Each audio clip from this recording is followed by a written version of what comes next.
यार एक सेकंड के लिए रुक। तेरी जिंदगी में शायद पहली बार कोई ये बात सीधा बोल रहा है, इसलिए मैं आज बोल रहा हूं।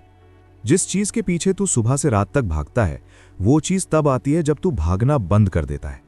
और इसका सबसे बड़ा सबूत कोई मोटिवेशनल कोट नहीं, कोई वेस्टर्न डेटिंग कोच नहीं।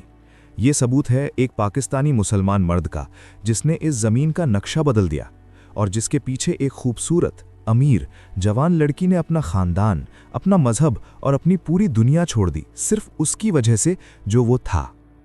मोहम्मद अली जिन्ना, कायदे आजम। तो इसको सिर्फ बुक्स में पढ़ा है। आज मैं तुझे वो बंदा दिखाता हूं जो बुक्स ने कभी नहीं दिखाया। जब जिन्ना की पहली शादी हुई, वो सिर्फ 16 साल का था। वो शादी अरेंज थी, घर वालों की मर्जी से, एमी बाई जिन्ना से। वो शादी ज्यादा नहीं चली और उसके बाद जिन्ना ने कुछ ऐसा किया जो आज के ज्यादातर मर्द कभी नहीं करते। वो कंप्लीटली अकेला रहा, सालों तक। लंदन में पढ़ता रहा, लॉ सीखता रहा, खुद को बनाता रहा। कोई अटैचमेंट नहीं, कोई डेस्पिरेशन नहीं, कोई ये फीलिंग नहीं कि यार मुझे कोई चाहिए। वो सिर्फ अपने काम में इतना घूम गया था कि उसके पास वक्त ही नहीं था किसी को इम्प्रेस करने का। और ठीक इसी वजह से जब अट्रैक्शन आया तो वो इस तरह आया जिस तरह आता है जब मर्द सच में अपनी जगह पे खड़ा होता है। रुटन बाय पेटीट, जिसे रटी कहते थे, वो 1900 में पैदा हुई थी। जिन्ना उस वक्त 44 साल का था जब उनकी शादी हुई। रटी 18 साल की थी। वो बॉम्बे के सबसे अमीर पारसी खानदानों में से थी। उसका बाप सर डिनशॉ पटीट एक ऐसा आदमी था जिसके घर की दीवारें पैसे से बनी थी। वो लड़की जब चाहती गहने पहनती, जब चाहती यूरोप जाती। दुनिया उसके कदमों में थी और उसने अपनी पूरी दुनिया, अपना खानदान, अपना मजहब, सब कुछ छोड़ दिया। इस्लाम कबूल किया, अपनी फैमिली से लड़ गई, सोसाइटी के ताने सुने, सिर्फ इसलिए कि वो जिन्ना के साथ रहना चाहती थी। किसी ने उसे फोर्स नहीं किया, किसी ने उसे मैनिपुलेट नहीं किया, वो खुद आई। सोचिए क्यों हुआ। जिन्ना ने रटी को कभी चेज नहीं किया। वो उससे पहली दफा मिला तो वो एक टीनेजर थी और वो उसके बाप का दोस्त था। उसने कभी कोई मूव नहीं मारा, कभी एक्स्ट्रा एफर्ट नहीं दिखाया, कभी अपनी इमेज एडजस्ट नहीं की उन्हें इंप्रेस करने के लिए। जो जिन्ना था बिल्कुल वही था, शार्प, सीरियस, कंप्लीटली अपनी दुनिया में। एक मर्द जिसके पास इतना कुछ था करने को कि रोमांटिक परस्यूट्स उसकी लिस्ट में आता ही नहीं था। और रटी की अपनी राइटिंग में, उसके खुतूत में, उसके करीबियों की गवाही में बार बार यही आता है। वो कहती थी कि जिन्ना में कुछ ऐसा था जो उसने किसी में नहीं देखा था। एक स्टिलनेस, एक सर्टेनिटी, एक ऐसी खामोशी जो कुछ कह रही होती थी बिना कुछ कहे। और यही वो चीज़ है जो तेरा कोचिंग वाला यूट्यूब चैनल तुझे नहीं बता सकता, क्योंकि ये कोई टेक्निक नहीं है, ये बनाया नहीं जा सकता। ये सिर्फ उस मर्द में होती है जो सच में अपने मिशन पे है। अब जरा आ जाना अपनी लाइफ में। तू जानता है वो मर्द कैसा लगता है जब वो किसी लड़की के पास जाता है? मैसेजेस पे मैसेज, लेफ्ट ऑन रीड तो दूसरा एंगल से फिर ट्राई। हाँ, मैं भी यही सोचता हूँ, सिर्फ इसलिए कि वो अग्री करे। प्रोफाइल देख देख के एनालाइज करना कि वो क्या पसंद करती है, अपनी पर्सनैलिटी को क्वाइटली रीशेप करना ताकि वो लाइक करे। ये सब क्या है? ये डेस्पिरेशन है। और डेस्पिरेशन सिर्फ एक चीज़ अनाउंस करती है कि इस मर्द के पास अपनी लाइफ में कुछ और नहीं है जिस पे वो इतना फोकस्ड हो। और औरतों को ये फील होता है, बायोलॉजी का काम है ये।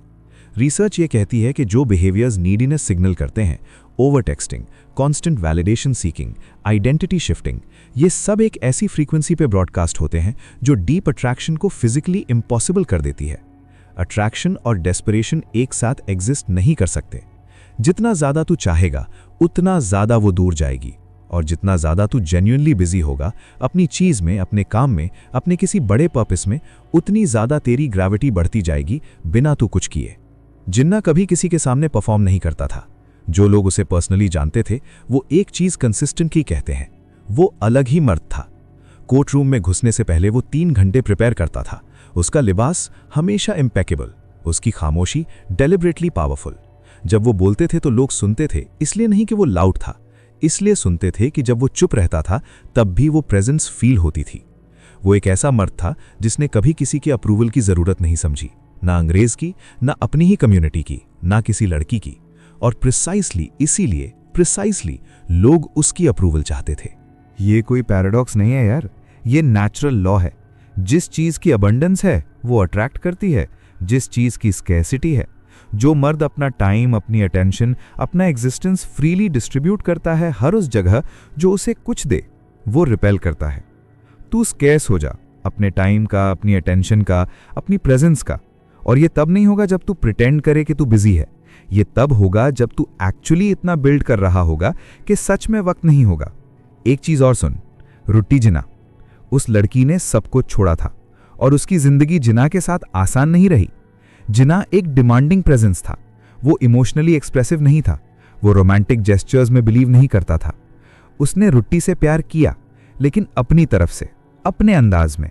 वो उसके लिए नहीं बदला। और फिर भी जब वो वक़ात पाई यंग 1929 में, तो जिना के करीबियों ने कहा कि पहली और आखिरी दफा उन्होंने उसे टूट के रोते देखा, क्योंकि वो बंदा जो कभी किसी के सामने नहीं झुकते था, वो उस कनेक्शन की वैल्यू समझता था। लेकिन उसने उसे अर्न नहीं किया था परफॉर्म करके, उसने अर्न किया था सिर्फ वो होके जो वो था। तो यार सीधी बात, तेरी जिंदगी में जो भी चीज तू चेज कर रहा है आज, जो भी अप्रूवल तू ढूंढ रहा है, जो भी इंप्रेशन तू बना रहा है, वो सब तेरी एनर्जी ले रहा है। और वो एनर्जी अगर तू अपनी किसी भी एक रियल चीज में लगाता, कोई स्किल, कोई काम, कोई मिशन, कोई ऐसी चीज जिसकी वजह से तेरा नाम लिया जाए, तो तू एक अलग ही मर्द होता। ऐसा मर्द जिसके पास जाना लोगों को लगता है कि कुछ मिलेगा। ऐसा मर्द जिसकी प्रेजेंस फील होती है। जिना ने किसी को चेज नहीं किया, उसने एक ऐसी लाइफ बिल्ड की जिसके पीछे लोग भागते हैं। और अब तू डिसाइड कर, तू चेज करना चाहता है या बिल्ड करना चाहता है।